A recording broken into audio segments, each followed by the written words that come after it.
안녕하세요. 오늘은 KF-X 사업의 순항 소식과 KF-X 전투기 블록 개발이 어떻게 진행되는지 KF-X 반대자들의 목소리도 들어보겠습니다. 구독과 좋아요는 영상 제작에 많은 도움이 됩니다.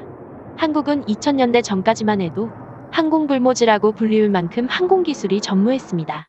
하지만 KC-100KT-1, T-50 골든이글로 기술을 축적을 해왔으며 록히드 마틴의 전투기 제작 기술을 도입하고 A사 레이더를 독자 개발을 할 만큼 항공 전투기 제작 기술이 발전해왔습니다.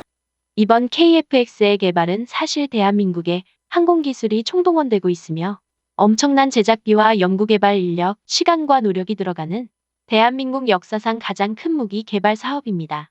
자국이 만든 전투기로 영공을 방어하는 국가는 세계적으로 많지 않습니다. KF-X 사업이 순항하고 있는 가운데 우리나라의 T-50초 음속 고등훈련기, FA-50 경공격기, KF-16 면허 생산 등으로 KF-X의 공중 테스트도 순조롭게 진행될 것 같습니다. 현재 KF-X를 위하여 개발되고 있는 기술과 스텔스 기능을 블록 3에 적용시키고자 많은 노력을 기울이고 있습니다. 향후 블록 3 개량 사업을 통해 KF-X의 내장형 웨폰 베이를 장착하고 RAM 도료와 기타 절연 재료 등을 적용함으로써 5세대급 스텔스 전투기로 거듭나게 할 계획입니다. KF-X 기체의 표면과 유리창에 사용되는 메타 물질과 유연 메타 표면 흡수체 UFO에서 사용한다는 보이지 않는 필름을 KF-X 전투기 표면에 붙이는 형태, 즉 자동차에 랩핑 필름을 붙이는 것처럼 부착함으로써 광대역 스텔스 능력을 발휘할 수 있습니다. 그래핀 소재의 생산 기술이 아직 제대로 확립된 상태가 아니므로 생산 재개 마련에 어느 정도 어려움이 있을 것으로 예측하고 있었습니다.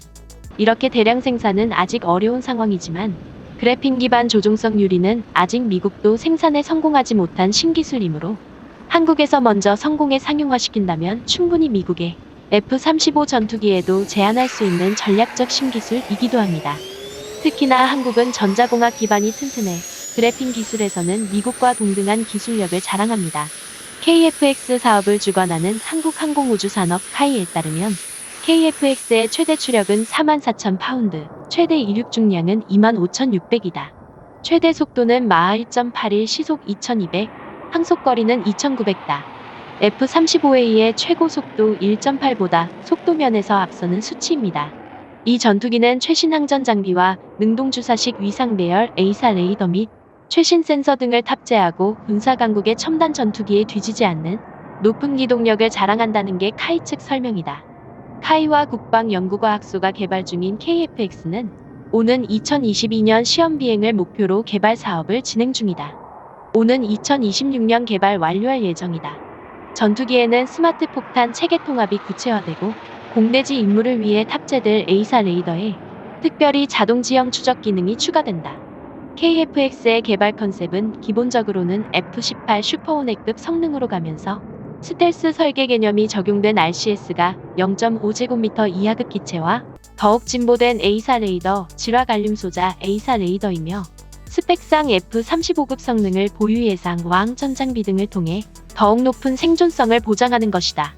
근래에 F-35A의 가격 하락으로 인하여 사업 자체를 부정하는 의견들도 간간히 보이기는 합니다.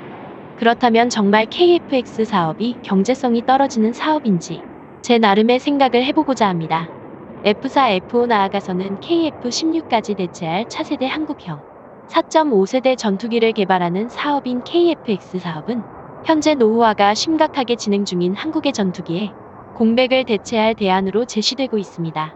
현재 F-35의 가격이 내려가게 되어 F-35를 대량 구매하고 KF-X의 규모를 줄여야 한다라는 의견이 많이 보이는데 모든 항공기를 F-35로 채운다고 공군력이 향상되는 것이 아니라 적재적소에 쓰일 전투기들이 적절한 비율로 배치가 되어야 하는 것이 핵심입니다.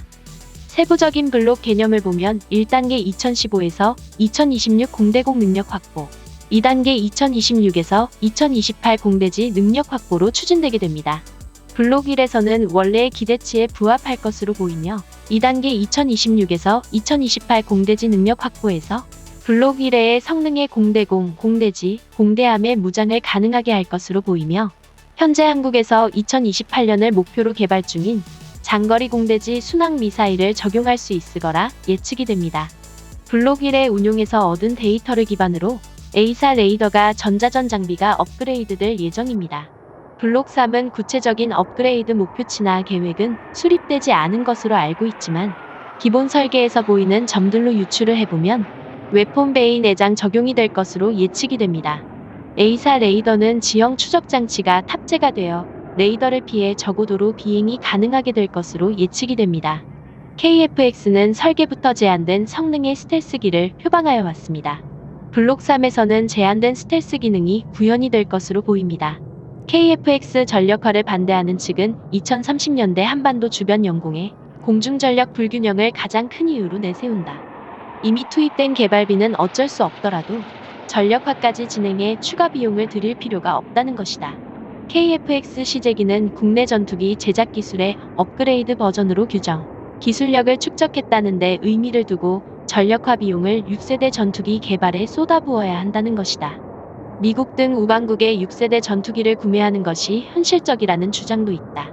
그러나 저는 그렇게 생각하지 않습니다. KF-X 최신 전투기 고유의 플랫폼을 갖추면 블록 개발, 성능 개선 여러 가지 시험을 많이 할 수 있어 전투기 생산에 강국으로 나아갈 수 있다고 생각합니다. 감사합니다.